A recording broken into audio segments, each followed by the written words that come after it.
can be religious and be happy and joyful. Because I tell them, life is to have fun. Well, ever since I can remember, I've wanted to be a religious monk. And I always thought of religious life as being a missionary. Sure, Indian Swami should have been in India, but it's not that India exported me here.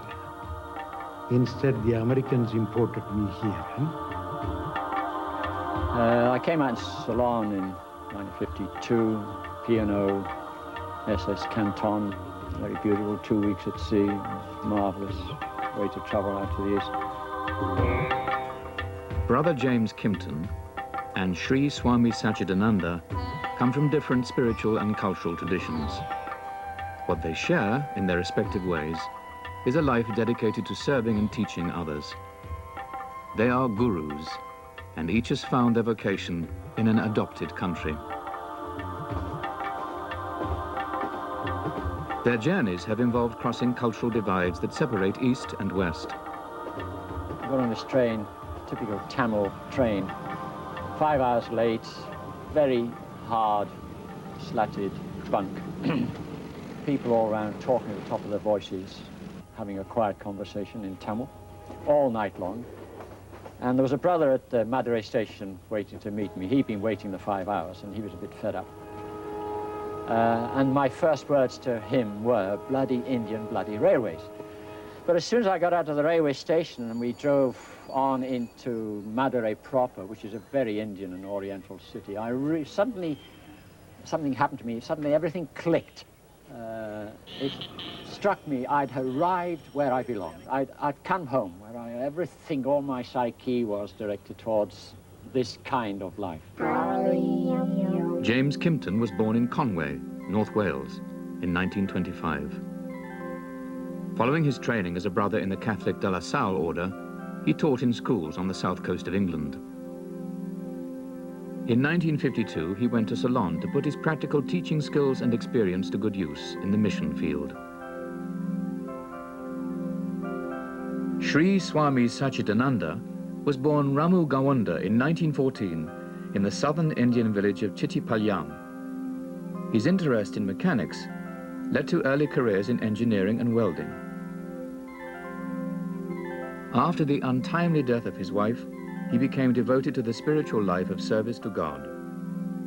In 1949, he became a disciple of the great yoga teacher Swami Shivananda. As his own reputation grew as a spiritual master, Satchidananda was invited to the United States in order that the West might benefit from his teachings.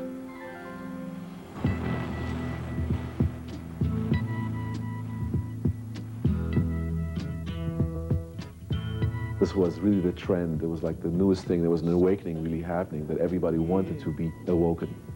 What it is ain't exactly The artist Peter Max was part of the 60s hippie culture and was one of those responsible for bringing Satchidananda, or Swamiji, as he's known to his followers, to the West.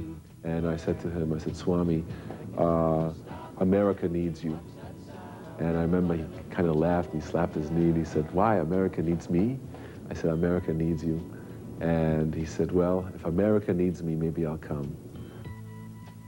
Yes, certainly there was a little cultural difference. I could say a mild shock, because I didn't expect that. The first group of people who were around me, they just were lying down on the floor, showing their feet right over my face and blowing cigarette and say, Swami, could you tell us something about yoga? Swamiji gave the opening address at the Woodstock Rock Festival in 1969.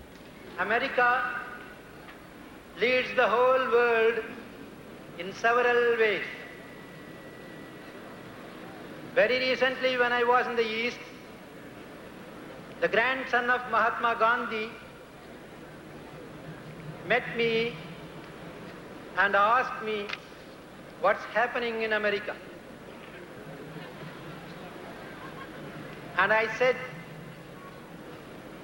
America is becoming a whole. America is helping everybody in the material field, but the time has come for America to help the whole world with spirituality also. The Christian countries of Western Europe thought it necessary to export their spirituality to the heathens of the East. However, modern India has had its fill of the imposed doctrines of soul-seeking evangelists. The white-faced European missionaries have outstayed their welcome. All but a few have gone home.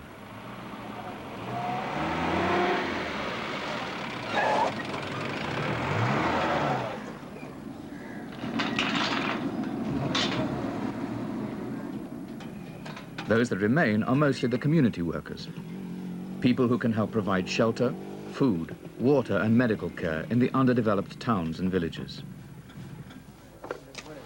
Good morning. How are things?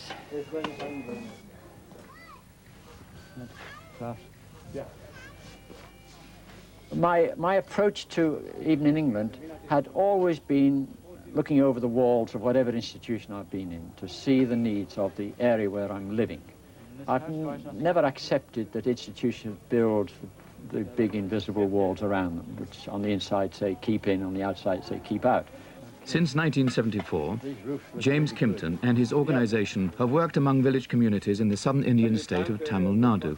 So for the first year, we just walked around Kalapati, letting the people know we were around and letting them accept us until we came part of the background of the village, part of the village, and until they began to come forward with their felt needs. And one day we sat with the village elders to talk this over. And one of the first things the village elders said to us, they said, look, don't think you're doing anything marvelous in this area. You're English, and you British people exploited India. And really, whatever you're going to do, or what you're already doing, is just you're giving back to us what you took away from the country.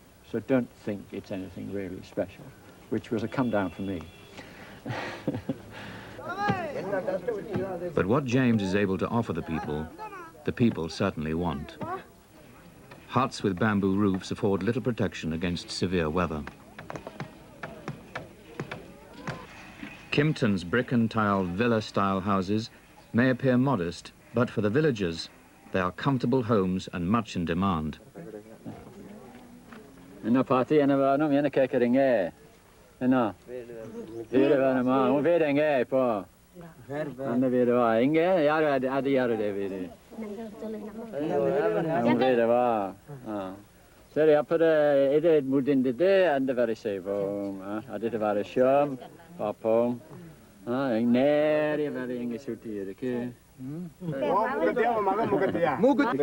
So my whole approach changed from just being a mere teacher in a grammar school in Colombo to doing something about the abject poverty that was all around us. Not always visible in the towns, but very visible in the villages. And all that has happened, what we were dreaming about, all that has taken place.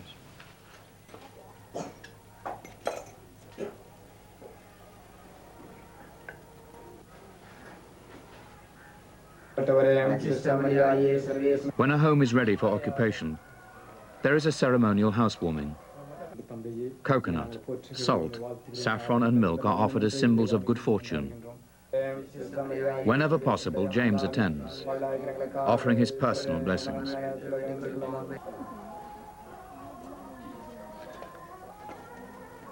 Such noble works without any outward sign of evangelism tempt the inevitable question. Isn't it the missionary's job to convert? Isn't that the real motive behind his work? I'm anti-evangelization. We're anti-conversion. We've not had a single conversion in all the 10, 11 years we've been working in this area. Our belief is that all religions ultimately worship the same supreme divinity. And one of my own deep beliefs is that God has presented himself to the different cultures incarnated himself, if you wish, in whatever way, to the different cultures to suit that culture. So in India, it would be in an Indian form.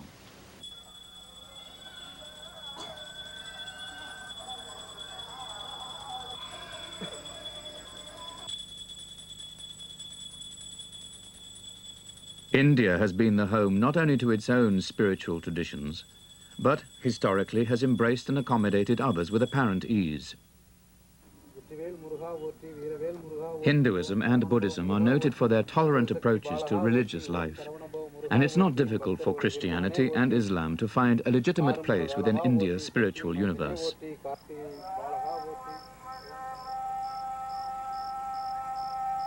James's own faith finds expression in a small Catholic chapel in the village.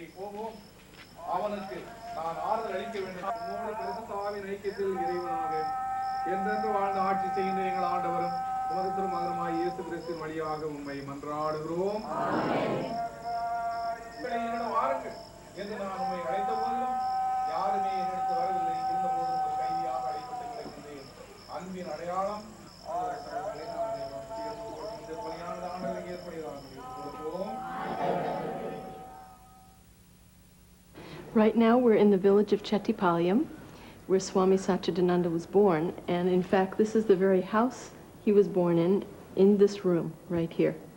I'm in India for two reasons. First of all, it's where I knew I always belonged, and it's been a long time getting back home, and Gurudev's devotees here in India would like to have someone here to teach integral yoga.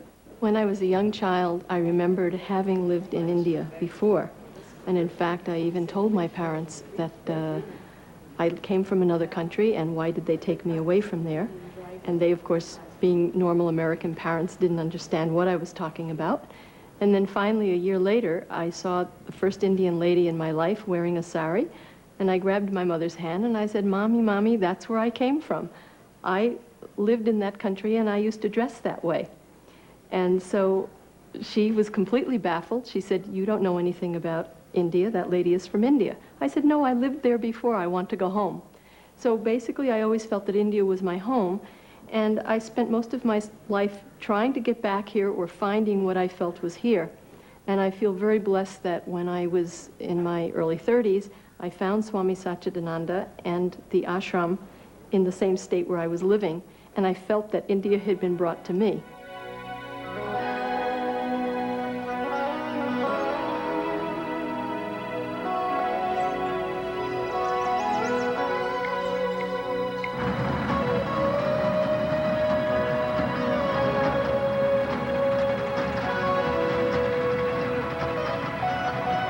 Hi, I'm Trooper Jim DeFord. This Memorial Day weekend, protect yourself and your loved ones when traveling. Don't drink and drive, and always buckle your safety belt. A safety message from the Virginia State Police and the all-new Country 102 WCYK. The last 6, 7 years, they've been constantly moving in. Well, I didn't know anything about them until they moved in here. They're nice people. They seem to tend to their business. You were saying leave you on alone. Yes, sir. And they'll do you a favor? Yes, sure. No, I don't find no fault of them at all. Not a bit.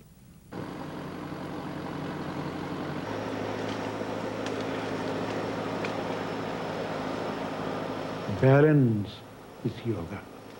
If your life is well balanced, mind is always balanced, not getting caught in these ups and downs. Because life is always filled with ups and downs.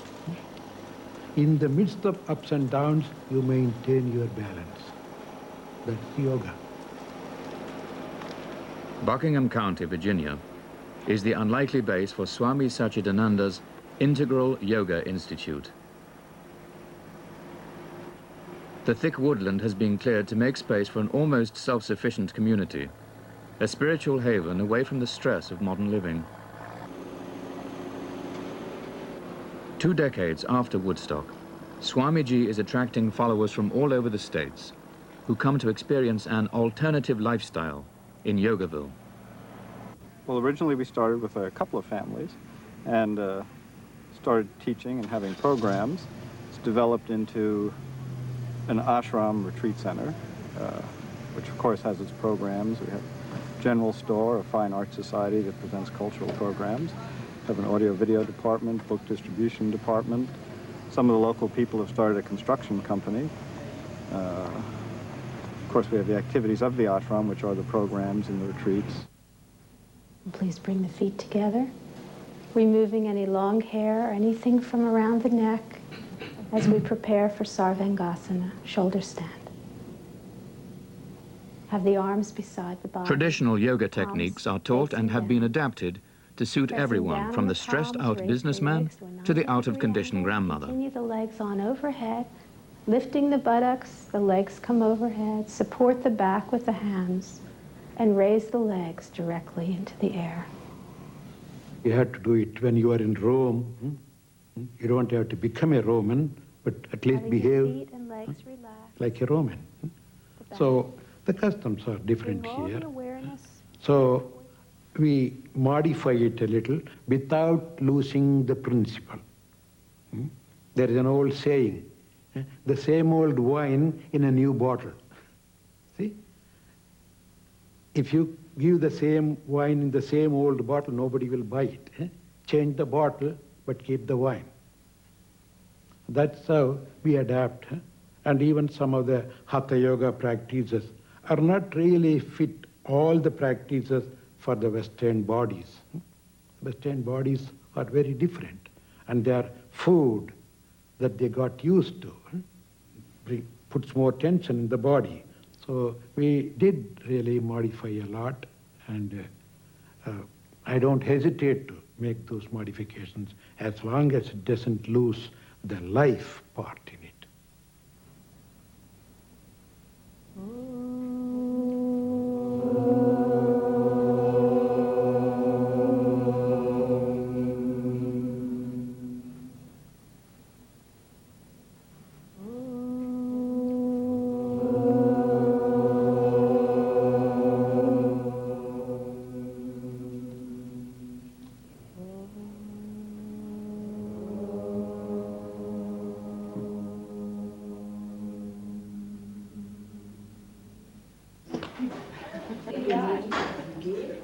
We don't do much promotion as far as trying to advertise we're here and have people come to be here. We let it be known that we're here, and we have a mailing list for people who've been here, and we send out to those people. But pretty much people find their way here, and if more people find their way here, we'll grow. If not, we'll stay the same. What you do comes back to you. What you sow, you reap. So do the right thing in the present and don't worry about the future. The people who worry about the future miss the present as well. You have something right now. You have it in the hand, something nice to eat. Don't think, oh, what will happen if I'm hungry tomorrow? By the time you find that out, someone will have taken your food from you. Always remember the golden present. Never miss it. A happier life is not given to you by someone else. Not even God can give you a happier life. Remember that.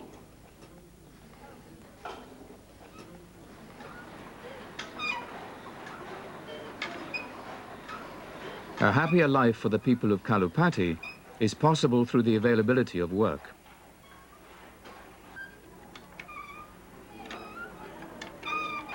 Reaching the unreached concentrates on creating labor-intensive cottage industries and has turned away opportunities to mechanize.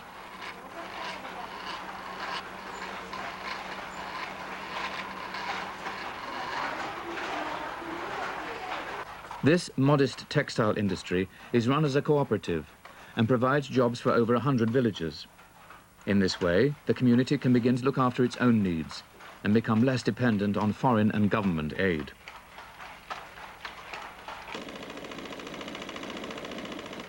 We're now working towards, very quietly, towards self-sufficiency, because any time the government could stop foreign funds.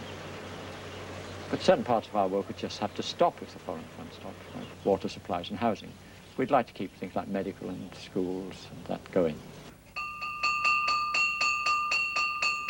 James sees education as an important investment in the future and has built schools for the village children.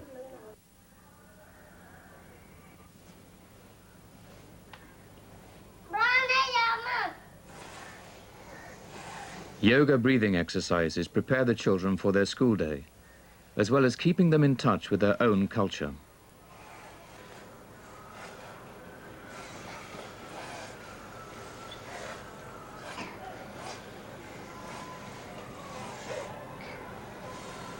We started this foster family project for abandoned babies, foundling babies, or babies that would have been killed because of female infanticide all over this area, or other children that have suddenly lost their parents, like this group here. In this particular case, about a year ago, the mother and father burned themselves to death. The mother was carrying this little boy. The father came in and poured kerosene over himself, and then kerosene over the mother, and set a match to himself, and grabbed the mother. She was carrying him, and if you see, he's burnt down all that particular side, all the way down his face and arms. We employ widows, preferably, who have their own children to be the foster mothers, and the family is limited to 5, maximum 5, and we hopefully they will stay together for life. Huh? Community health care in Kalupati begins early in the morning with physiotherapy for the children. Diseases such as leprosy have only recently been eradicated, but their crippling effects still need regular treatment.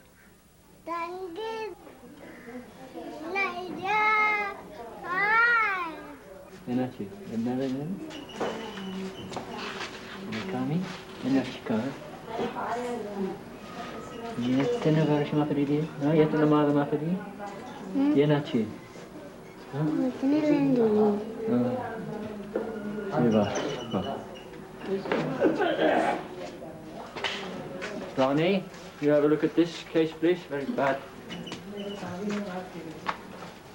Ronnie, have a look at this.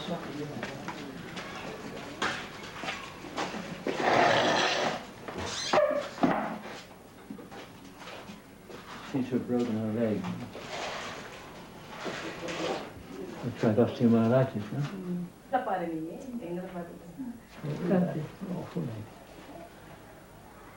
It has been operated before somewhere, yeah. Manaba, make sure that this gets to hospital today. There must be no more waiting. Okay. And she needs x-ray, she needs to see a doctor, she has to see a surgeon, and let's find out where we go on from there. But don't wait anymore. We must go today. I think the very fact that I'm a total outsider from the area, you come in and you see things that local people living with it all the time wouldn't see. And then having also access to resources that I don't think anybody around here will have access to, like donor agencies, powerful friends in the government, at the state level, secretariat level, who are very helpful and want to help us, that level of operation.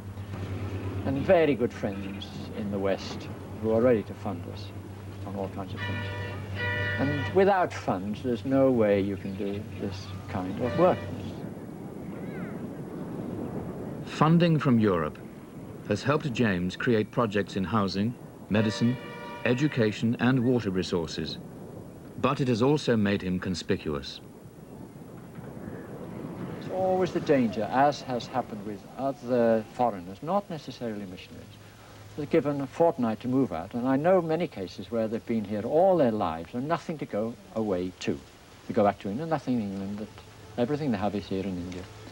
Or they go home on leave and they have all their papers clear to come back into India, and they're not allowed out of the airport, but on the plane, next plane, back to where they've come from. This happened several times, and it's one of my fears, one of the reasons why I don't leave the country, is that this could happen to me.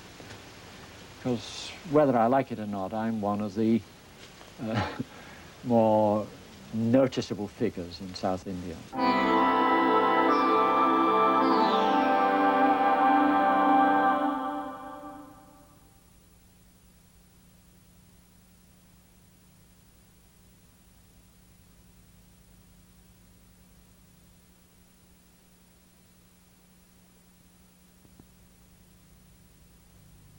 So it's a physical, concrete symbol to express the goal that we should get united in the name of religion.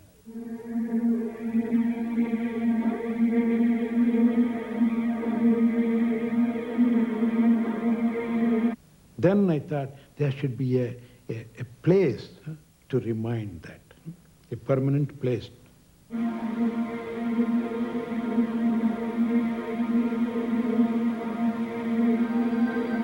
It is that idea that made me think of Lotus.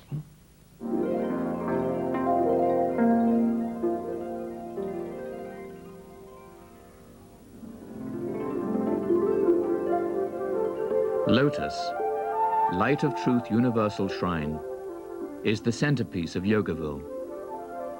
It was built alongside the James River and financed largely through donations from Swamiji's followers.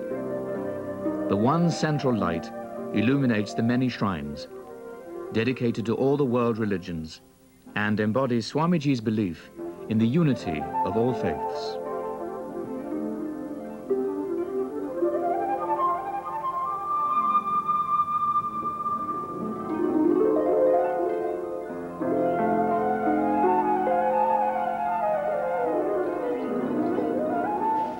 Well, this is the grand archway, and you see all the symbols there.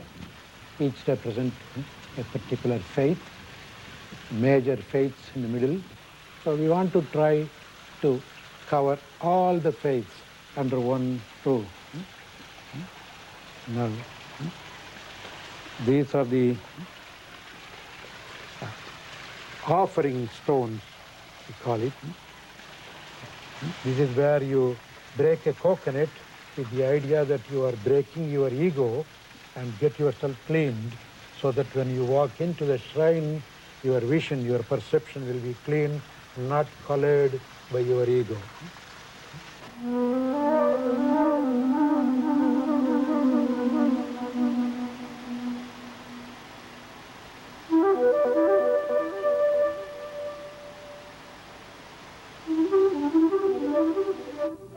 This is a meditation cave where we first laid the foundation. I'll just open it and you'll see.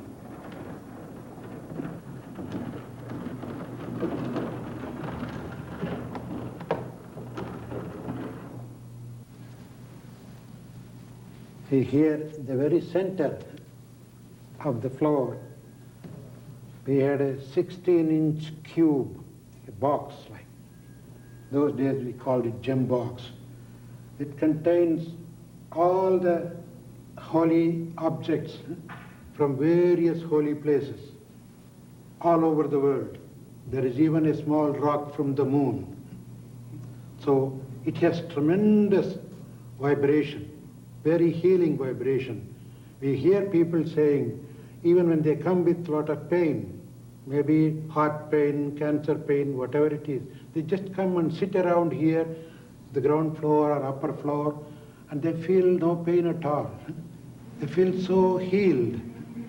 So it has a lot of healing power, and I attribute that to the vibrations of the holy objects from all over the world.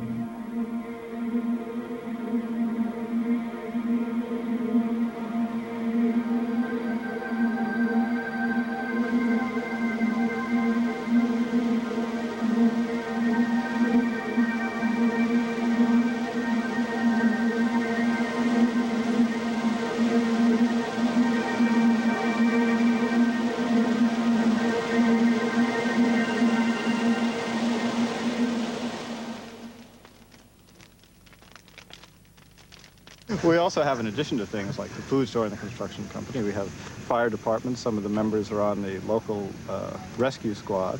And we do a program at Christmas time called Christmas in Buckingham, which is to provide presents and food for some of the poor people in the community. So we also feel very much involved with community services.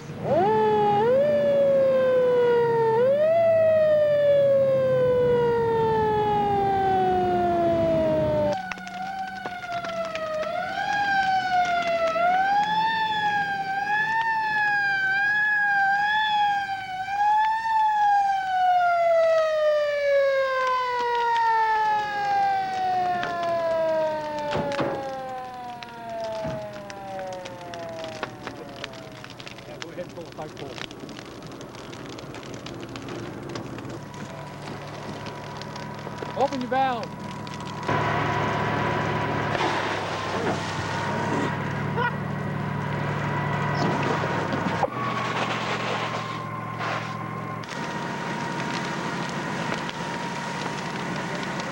Smoking in Yogaville is prohibited.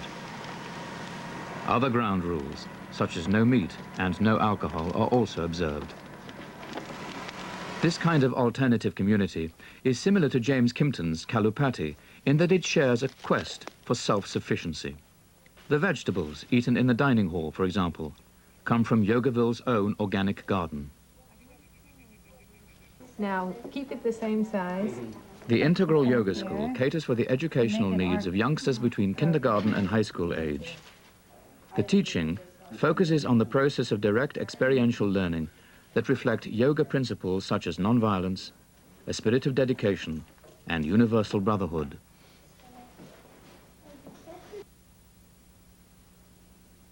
Yogaville is essentially a retreat, an alternative to Western-style consumer society, maybe even an escape. When you have problems, people go and have a peg of whiskey and sleep. Is it not escapism? You are escaping from your problems, but not running away. Yoga teaches you to face the problem, analyze it, solve it, not to run away. In fact, what good of your yoga if it could be practiced only in the Himalayan cave? Enjoy everything. Enjoy your money. You know how to use the money if you become a good yogi. If you become a good yogi, you know how to use your political power, your business, everything. How could make your family comfortable and better. So yoga is a thing that can apply into everyday life. Ah, welcome. Oh, thank you. It's a little heavy today.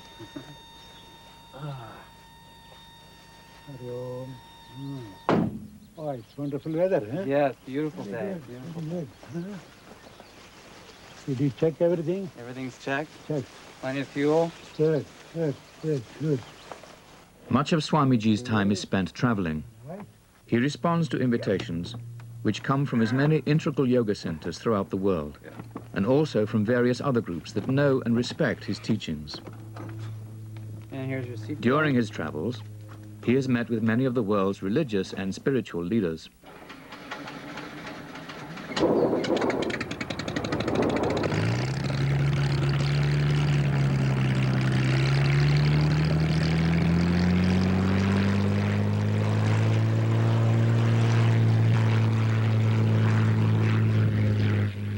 Lotus Airways' fleet of 2 Cessna light aircraft provides short hops to the nearest airport and beyond.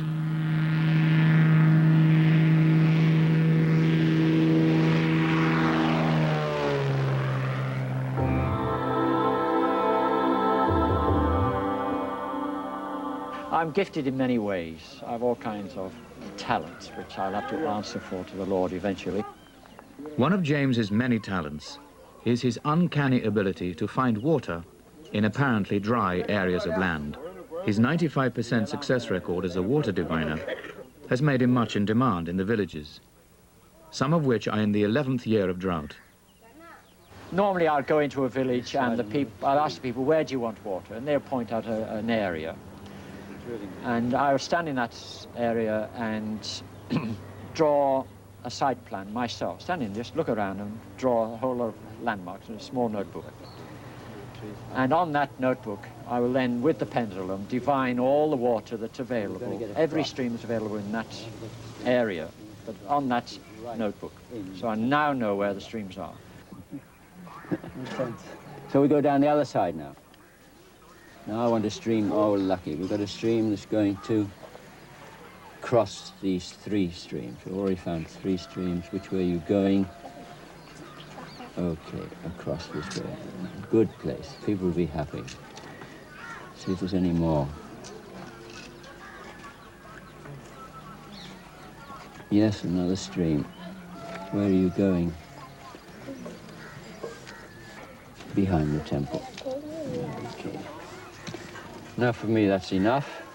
Let's go and find the water.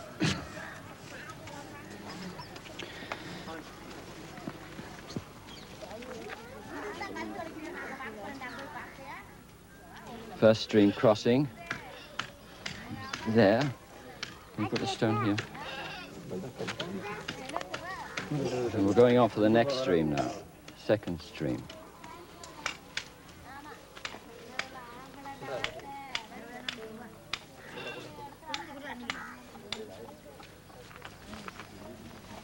And it's here. Somewhere there. In the colour.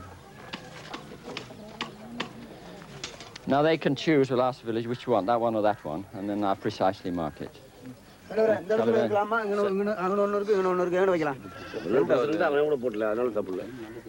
is the birth the same.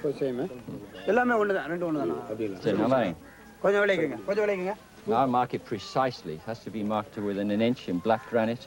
You can miss the water with an inch. Okay. That's it.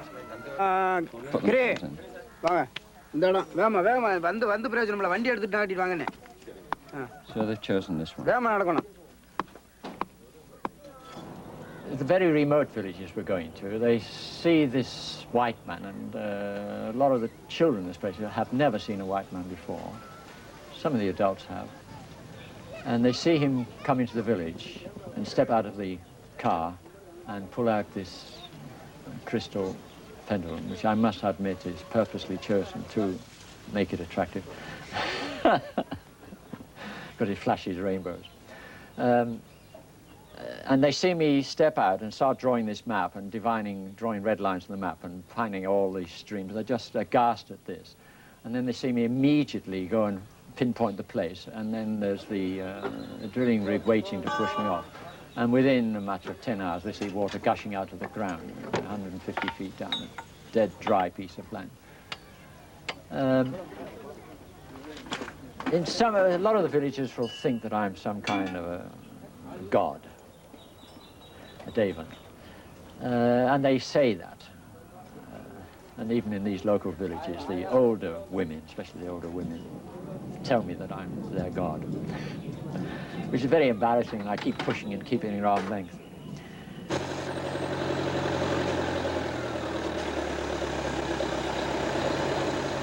With the rig in place, it is James's ceremonial duty to start the drill. Depending on the depth at which the stream runs, it may take anything from 6 to 24 hours before they hit water.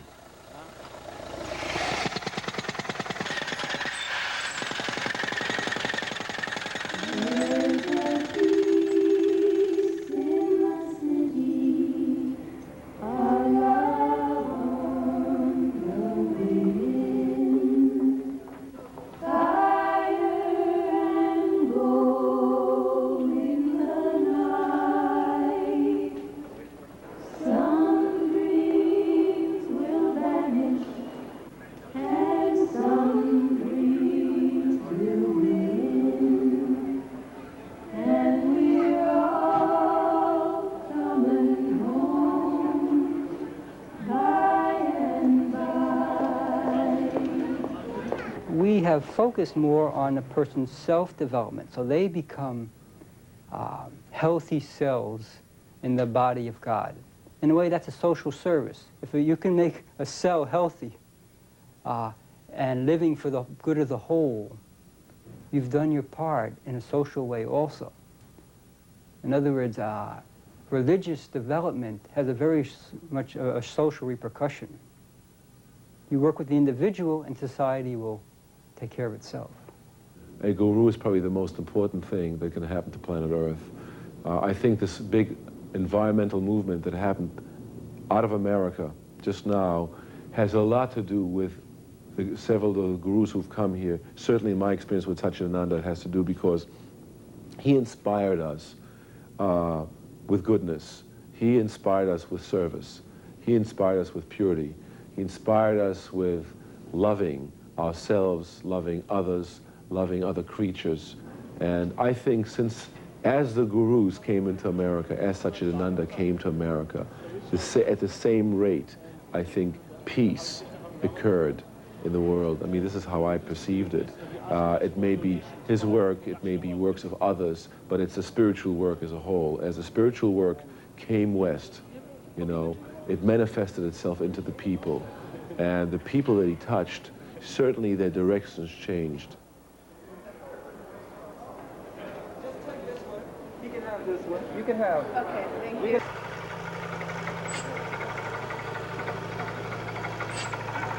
So we're down at 125 feet now. We've reached the first stream at 70 feet, and the amount of water you see coming out is what's available, about half an inch, enough for a hand pump. Now they're going to go down as far as we want, at 250 feet, but I think we'll get water about 150, 160 feet. The strongest stream running this way.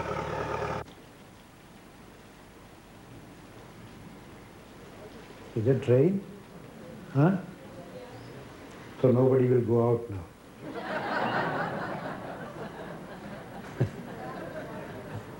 Whatever I say, you have to hear me because you got stuck. That is nature's karma yoga. The sun shines, rain falls. Saturday night in Yogaville is Satsang night, a community gathering where Swamiji expounds his teachings. His address is relayed around the building and the event videotaped. You are looking for praise. You don't want anybody to blame you. And if one person is enough to make you burst into anger, and who knows, you might even faint. The knower can never become the known. It's a law. The seer can never become the seen. You cannot be the subject and the object at the same time. I'm not even talking, it's my mind. I'm not even thinking, it's my mind thinks. I'm neither happy nor unhappy, but it's my mind, sometimes happy, sometimes unhappy. Wrong identity.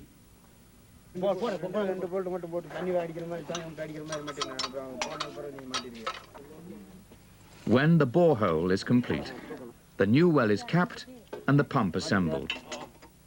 This is another event considered special by the villagers, who wait eagerly for the first gush of water.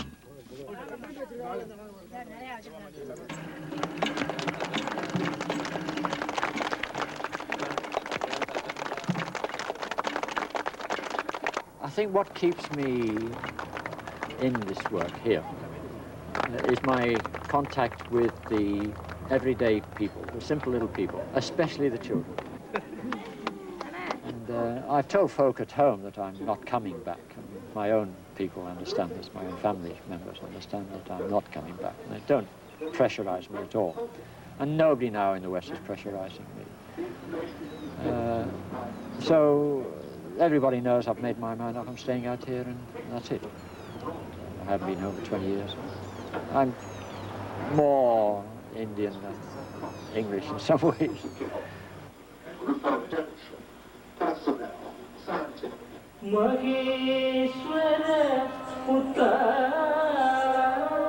It's not that sometimes people say, when are you going back to India? Why to back to India? Wherever I am, this is my India in a way. So if they don't need me, I'm ready to go wherever people need me. There are many people looking for it. But these people are making me so happy, proud in a way. Oh yes, I'm very happy, very proud.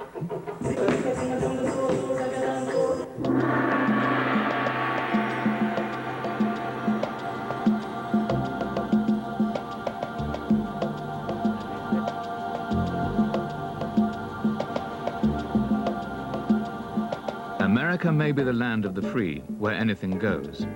But there are limits to the liberties that can be taken in any free society.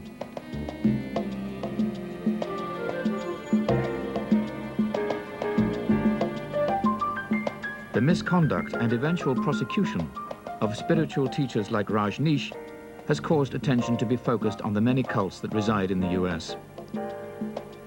Such organizations know that if they do not observe the accepted code of behavior, they could be the next to fall. Swami Satchidananda's integrity and his respect for the law of his adopted country has kept the Integral Yoga Institute free from such adverse attention. But in India, the past has left a more indelible impression. Even innocent people, unfortunately, suffer under the burden of all that missionaries have done in the past. So Indians look at missionaries with a certain amount of suspicion. Even if no one's trying to convert them, they're terrified that there is a proselytizing motivation. I have been told that I'm under constant surveillance by the police. And when I know that they're in the village, which is not always the case, because it's very easy to dress up, they come and see me, but only after they've been round the various parts of the village checking on me for most of the time conversions. They're trying to pin on me that I'm converting Hindus to Christianity. It's only the Hindus to Christianity, and the Muslims that don't matter. The influx of foreign money and the fact that James, through education, has empowered the villagers may cause the authorities some discomfort. But the local government recognizes that they have common aims and have commissioned James's organization, Reaching the Unreached, to carry out water and housing projects. Despite his desire to integrate into the community, it is doubtful whether James will ever become politically invisible. He is, as he says, one of the more noticeable figures in southern India.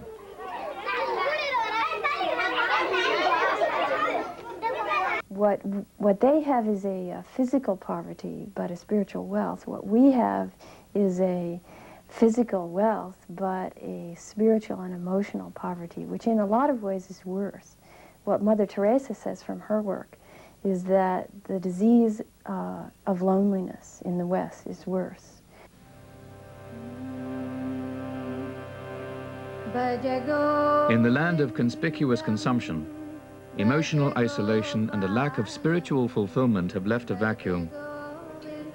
Bound as they are by tradition and dogma, the institutionalized religions of the West have often failed to come up with the spiritual goods. Eastern philosophies offer immediate answers. India's own spiritual tradition has maintained a vitality and dynamism. Their teachers promise direct religious experience without claiming that they are the only way.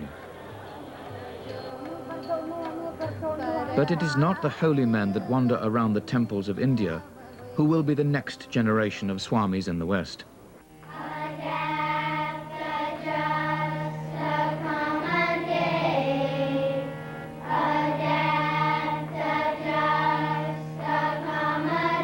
Whether the youngsters of Yogaville will be able to enlighten the world or not will depend very much on their ability to adapt, adjust, and accommodate.